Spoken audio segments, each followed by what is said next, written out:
नमस्कार। आपकी अपनी आवाज़ द सरकारीकरण चैनल पे हम हाजिर हैं एक और समस्या पर चर्चा करने के लिए, और वह विषय है कोटा राशन की, यानी जो पीडीएस सिस्टम है उससे जुड़ी हुई समस्या और छोटे मोटे जो किसान हैं उनके जो अनाज है उनको बेचने की समस्या। इन दो प्रमुख समस्या पर आज हम अपनी बात रखना चाहते हैं। साथियों, आपको मालूम है कि हमारे देश की जो कोटा सिस्टम है यह बहुत खामियों से भरी हुई है। जैसे कि गांव में बहुत सारे लोग अपात्र हैं जिनके घर में सरकारी नौकरियां हैं, जिनके घर में ट्यूबवेल है, ट्रैक्टर है, ट्राली है, स्कॉर्पियो है, बोलेरो है और बहुत सारे संसाधन मौजूद हैं। उनके पास जो है 5 से लेकर 10 बीघे तक खेत है, उनको भी राशन मिलता है।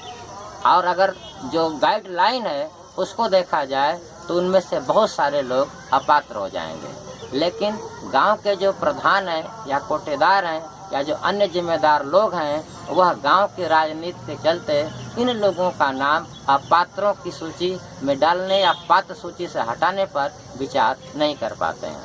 साथियों, दूसरी तरफ ऐसे बहुत से लोग हैं गांव में जिन बहुत ही गरीब हैं, लेकिन उनका नाम पात्रों की सूची में नहीं है।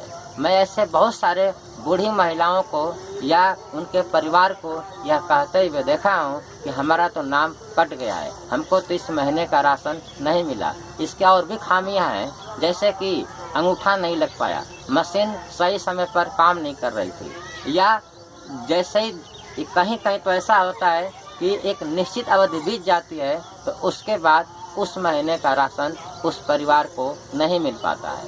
साथियों, या ये समस्या इतनी बड़ी है कि इसका समाधान नहीं किया जा सकता।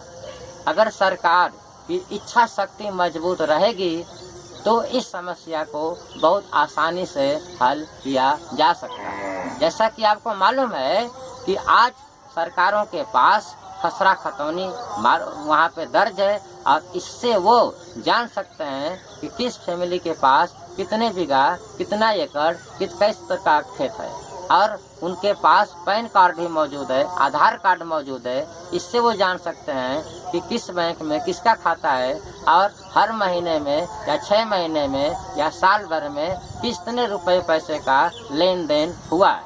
अगर यह इतना आसान है तो फिर इन अपात्रों को छांटने का काम तो बहुत ही आसान हो सकता है।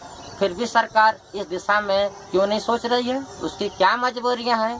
साथियों, जो वोट बैंक की राजनीति है और जो गंभीर राजनीति है वही इस दिशा में सरकारों को सोचने से रोक रही है। साथियों, अगर ऐसा हो जाता कि जो अपात्र लोग हैं, जैसा कि मैंने बताया, अगर उनको हटा दिया जाता तो उनके हिस्से का जो राशन बचता, उस राशन की जगह पे जो पात्र लोग हैं, गरीब लोग हैं, उनके लिए और बेहतर सामान कोटे राशन की दुकानों पे मुहैया कराया जा सकता है, जैसे कि सूखी सब्जियां, कड़वा तेल या सोयाबीन का तेल, एलपीजी गैस, सूखे मेवे, फल, नमक इत्यादि। अगर ये चीजें कर दी जाती तो कितनी बड़ी राहत मिलती। दूसरी समस्या ये है कि हर महीने राशन देने की क्या जरूरत है? जो पात्र लोग हैं उन्हें 3 महीने का या 6 महीने का राशन आप क्यों नहीं दे सकते? जैसा कि मालूम है कि सरकारों के पास अनाज रखने की गोदामों की कमी है, और सरकार यही बहाना बनाकर जो कृषि बिल लाई है उसके अनुसार अरबपतियों को अपने अपने गोदाम खोलने की अनुमति दी है कि वहाँ आसानी से वे भंडारण कर सकेंगे। अगर 6 महीने का हो सके तो 1 साल का अगर राशन पात्र लोगों को एक ही बार दे दिया जाता है तो भंडारण की समस्या खत्म हो जाती। जिस तरीके से इतनी बड़ी आबादी है वो अपने अपने घरों में छोटे मोटे जो उनके पास टिन के डिब्बे होते हैं 5 कुंटल, 10 कुंटल, 15 कुंटल के, उसी में भंडारण कर लेते और हर महीने कोटा पर जाकर अंगूठा लगाने की समस्या भी खत्म हो जाती। क्या यह काम नहीं किया जा सकता? यह काम एकदम आसानी से किया जा सकता है, बस इच्छा शक्ति की जरूरत है। इसी तरह से दूसरी समस्या है, छोटे मोटे जो हमारे किसान हैं वे अपने अनाज को जो उनकी लागत है उससे भी कम दाम पर बेचने पर मजबूर हैं। साथियों, सबको मालूम है कि सरकार के जो क्रय केंद्र हैं, जो गांव में गोदामें होती हैं, वहाँ पे बहुत कम लोग जा पाते हैं। जो गांव के कुछ धनी किसान हैं, बहुत ही थोड़े से हैं लोग, तो वो लोग 3 दिन 4 दिन वहाँ अपनी टालियाँ रखते हैं। कभी पता चलता है कि बोरा कम है, कभी पता चलता है कि कंप्यूटर खराब है, तो कभी पता चलता है कि कर्मचारी लोग आए ही नहीं। ऐसे में उन्हें 3-4 दिन तक वहाँ रुकना पड़ता है, तब जाकर कहीं उनका अनाज बिक पाता है। और जो छोटे मोटे किसान हैं, जिनको जो है 25 किलो 50 किलो ही बेचना होता है, वो लोग उस जगह नहीं जा पाते कि 3 दिन अगर रुक जाएंगे तो उनकी मजदूरी मारी जाएगी, उनके काम का नुकसान होगा। इसलिए मजबूरी में वो अपना सामान, जैसे गेहूँ को लीजिए, अगर गेहूँ 19 रुपया किलो है तो छोटे मोटे बनियों को 15 रुपये या 14.5 रुपये में ही बेचकर घर चले जाते हैं। अगर सरकार की इच्छा शक्ति होती, जैसा कि वो कह रही है कि न्यूनतम समर्थन मूल्य है, आगे भी रहेगा, इसमें वृद्धि होती रहेगी, इसको ख़त्म नहीं किया जाएगा, तो इसका वो सही से मैकेनिज्म क्यों नहीं तैयार करती? और यह मैकेनिज्म कैसा होना चाहिए?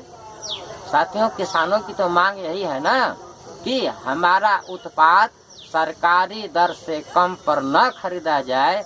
इस बात की गारंटी सरकार कानून में कर दे, इस तरह का कानून बना दे।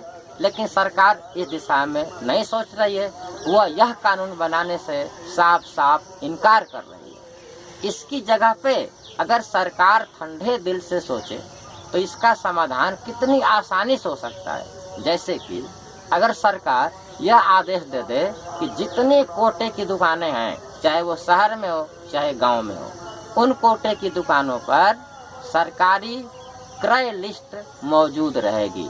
उसमें कृषि से जुड़ी या अन्य चीज़ों से भी जुड़ी सारे सामानों की सरकारी खरीदने की दर, क्रय दर, वह लिस्ट जो है कोटेदार चिपकाया रहेगा। कोई भी व्यक्ति अगर वह पाव भर, आधा किलो, 1 किलो, 5 किलो, जितना भी कम या बेसी अपना अनाज या सामान उस दुकान पर बेचने के लिए ले जाएगा, तो कोटेदार उस सरकारी दर पर खरीदने के लिए मजबूर रहेगा।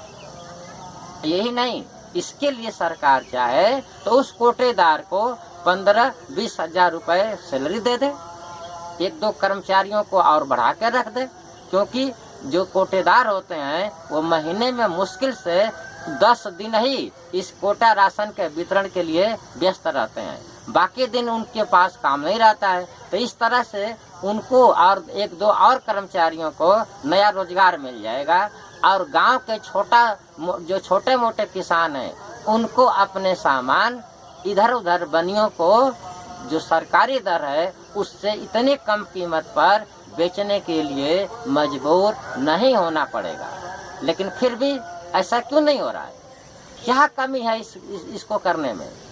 क्या चीज़ बाधा बन रही है?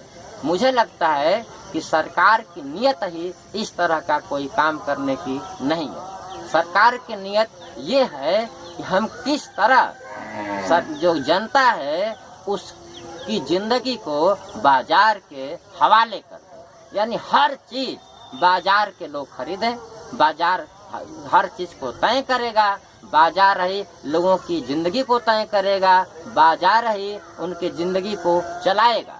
नहीं तो यह कानून बनाने में उनका क्या बिगड़ता है? अगर सरकार की इच्छा है कि न्यूनतम समर्थन मूल्य है रहेगा और कोई भी किसान इस मूल्य पर अपना सामान कितनी भी मात्रा में बेचने के लिए स्वतंत्र है, तो उसे इस तरह का कानून बनाने में क्यों हिचक है? उसको अपनी हिचक बंद कर देनी चाहिए। अगर ऐसा कानून बन जाता है तो मुझे लगता है कि गांव का छोटा से छोटा आदमी भी अगर किसी को 1 किलो अनाज बेचकर कोई तेल खरीदना है, उसे अपना 2 किलो गेहूं या चावल बेचकर कोई दवा खरीदनी है, तो वह बहुत इजीली अपने कोटा के दुकानदार के पास जाएगा, उसको सामान देगा, सरकारी रेट पर देगा और अब पैसा लेगा और अपना सामान खरीद लाएगा। उसे किसी और को अपना सामान इतने कम दाम पर बेचना नहीं पड़ेगा। तो लोगों की जिंदगी कितनी आसान हो जाएगी। मुझे लगता है कि अगर सरकार ऐसा नहीं करती है तो गांव के लोगों को मिलकर अपनी इस समस्या को उठाना चाहिए।